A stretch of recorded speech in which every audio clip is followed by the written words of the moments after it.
Well, more now on the detention of the BBC team by Colonel Gaddafi's forces. Patrick Butler is Vice President of the International Centre for Journalists in Washington.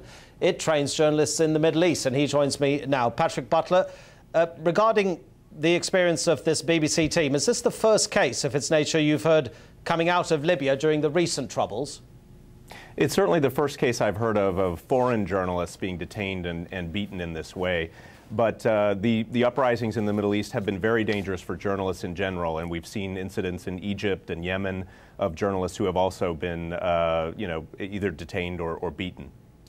What about the experience of journalists in Libya in the past? It's hard to say because there has been very little independent reporting from Libya in the past. Usually the biggest victims of these kinds of incidents are local journalists, not foreign correspondents. And in Libya, of course, there is very little independent media.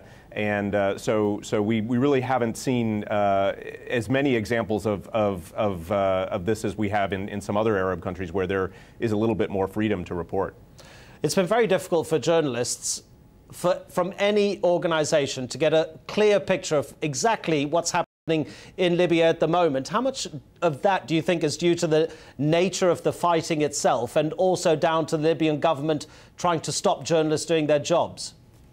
I think it's a matter of both. Definitely the conflict is much more violent than we've seen in any of the other Arab countries where this has happened. But a big part of it is the Libyan government's control of the media, which has always been much more of a factor than pretty much any other Middle Eastern country. Of course, the Libyan government tried to welcome journalists and take them on a little propaganda tour. But the kind of independent reporting that we need from Libya, now we're seeing what happens when journalists try to do that.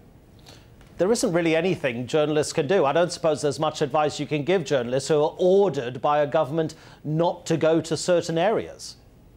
Well, journalists have to do their jobs, and each news organization and its journalists have to make these decisions. So, I certainly can't say whether, what media organization should do about getting reporting from these conflict situations. The irony, of course, is that this is going to be far more embarrassing for the Libyan government than if they just let the journalists do their jobs, not only because of the incident itself, but also because we now have reporting from inside a detention center about the conditions of detainees and the beatings and torture that we never would have had otherwise. Patrick Butler in Washington, thank you very much indeed for your time. Thanks for having me.